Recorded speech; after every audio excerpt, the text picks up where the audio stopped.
Welcome to Rewatch-and-Rank. On this channel, we rewatch older TV shows, provide a summary and opinion on the episode before ranking each episode against each other. Today's episode is Grey's Anatomy Season 4, Episode 11, Where the Wild Things Are.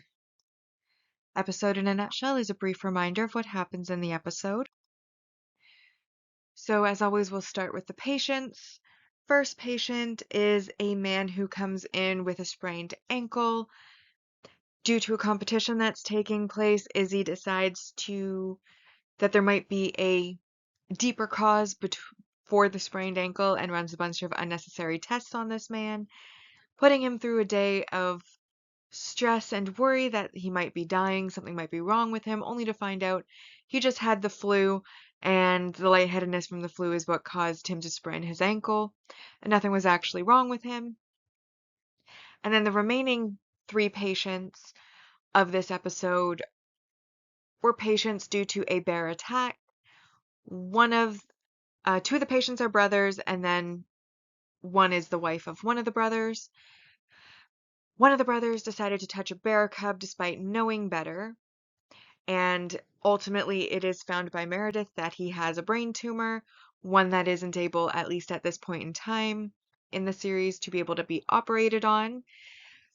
The other one was trying to help his younger brother once he made the mistake of petting the bear, but ultimately ended up the main victim of the mother bear that came to protect the cub, and he ends up dying before the end of the episode.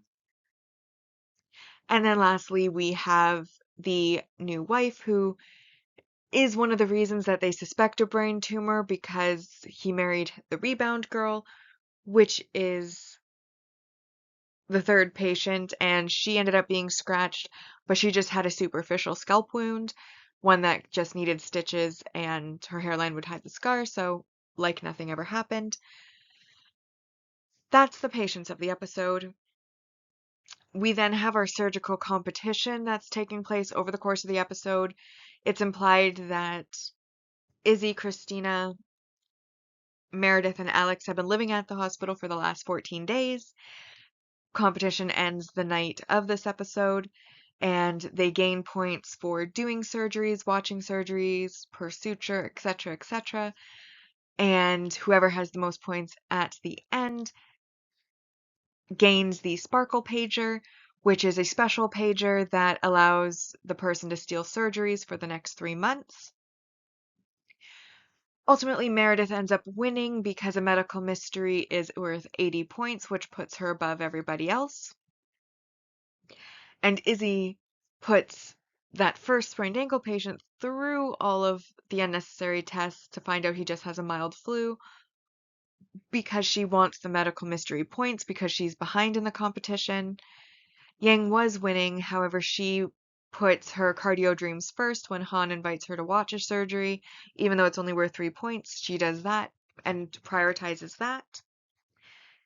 We also see that Meredith wins the Sparkle Pager but doesn't use it because this tumor has led her to decide she might want to start a medical trial because she's done some research into the type of tumor, and she thinks that there might be an option for a human trials on curing them or being able to treat them. Meredith also has started to get therapy, though the therapist points out she's visited her 3 times without talking to her, though at the end of the episode she says that it's time that she talks. Meanwhile, Derek and Rose are dating, and it seems that they are officially dating, though they have not yet slept together. And Sloane is a little upset by this because he thought once Meredith was out of the way that it was going to be him and Derek against the world, and now Derek's dating somebody else and he's a little bit lonely because while he has people he could sleep with or people that he knows, Derek's the only one he can talk to, and it's actually a really nice moment, though a bit funny because even Derek kind of makes fun of him for being a little bit soppy. But I think that pretty much covers most of the things that are new in this episode. So now that we've been reminded about what happened in the episode, it is time to rank the episode first on the mostly objective ranking, followed by the personal ranking list. So we have the mostly objective rank values. First, we have the single episode supporting character introduction. We have Otis Sharon, who is Izzy's patient that is put through how luckily he does yell at her for it, so she does get her comeuppance, but we later learn from the chief that it was like $120,000 worth of unnecessary tests that she ran on this guy, um, which is a lot of money. And then we have the single episode supporting character introduction of Scott Robinson, who does end up passing away at the end of this episode. We then have the multi-episode supporting character introduction, which is Philip Robinson and Jennifer Robinson. Philip Robinson is the one who touched the baby bear that caused the attack, which ultimately killed his brother, is discovered by Meredith to have a brain tumor, but a type of brain tumor that typically can't be operated on, which is what leads her to come up with the idea of potentially having a trial. But she needs Derek to sign off on it. And Jennifer Robinson, who is the rebound girl that he ended up marrying after only knowing her 10 days. And then we have the supporting relationship development, Derek and Rose officially dating. Multi-season supporting character introduction, Dr. Catherine Wyatt, and this is the doctor that Meredith is seeing, her therapist. Multi-season main character development, George and Lexi get an apartment together, worth 4 points. Then we have the world building piece, which is the Sparkle Pager, also worth 4 points. But we do have negative messaging or behavior. First off, Lexi, to decorate her new apartment, decides to steal from the hospital. She steals artwork, she steals supplies, she steals a whole bunch. Stealing is always wrong, so bravery, minus 2 points. And then I did take minus 2 points for the competition. So the competition reward of the Sparkle Pager, the pager that allows Meredith to steal surgeries that she wants from the other interns. I like that concept as a reward. However, the fact of the matter is the points competition led to what I would deem compromised patient care. Izzy was so desperate to win the competition that she put a man through a series of tests, including like a spinal tap, and made this man think that he was going to die.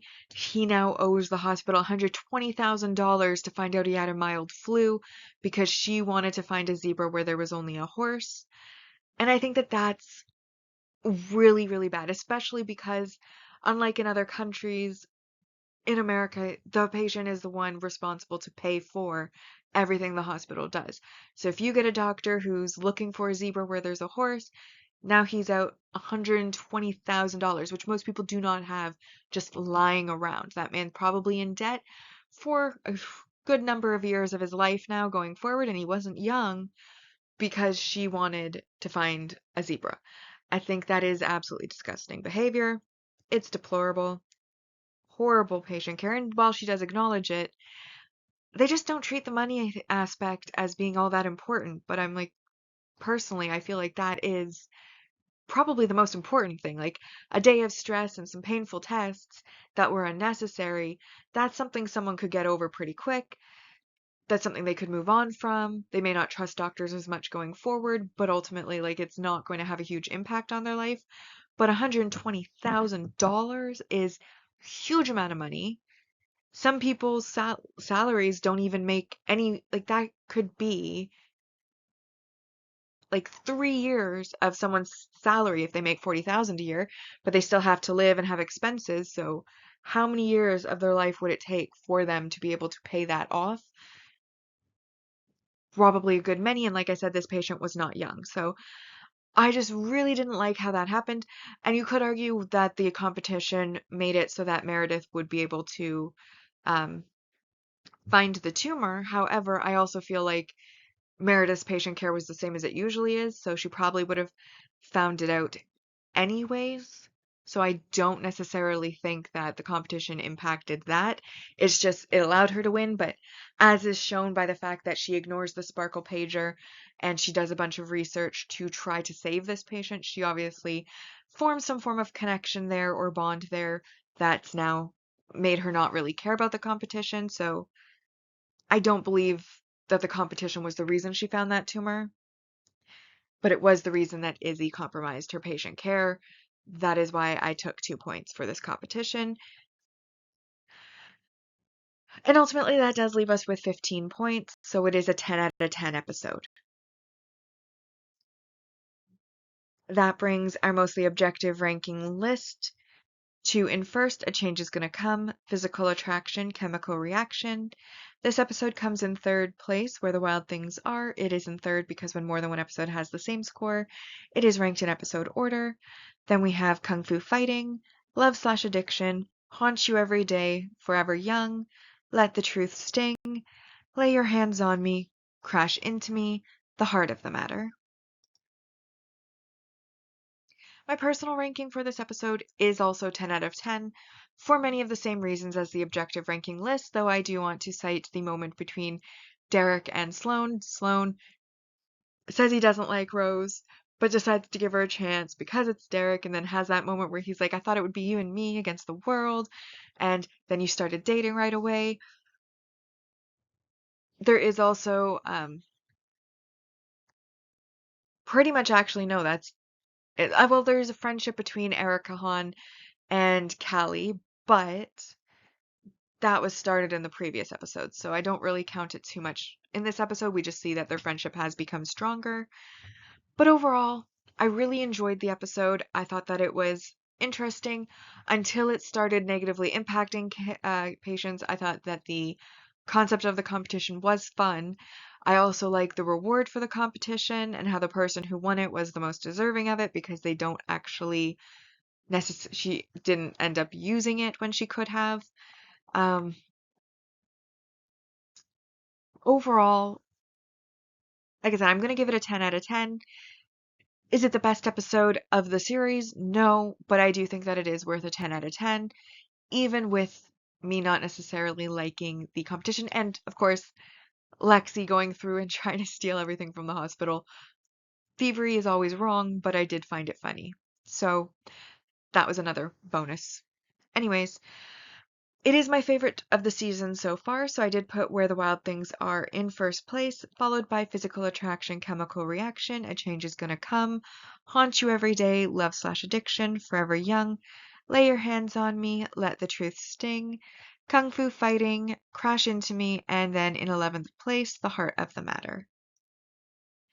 And that brings us to the series ranking so far.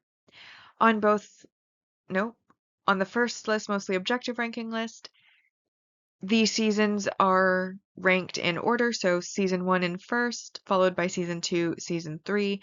Season 4 is at 67 out of 150. Personal ranking side, though, it is the reverse. First place is season 3, followed by season 2, then season 1, and season 4 has a score of 76 out of 150 so far. With that, we have now rewatched and ranked Grey's Anatomy Season 4, Episode 11, Where the Wild Things Are. Like and subscribe if you'd like to, and I'll see you in the next episode.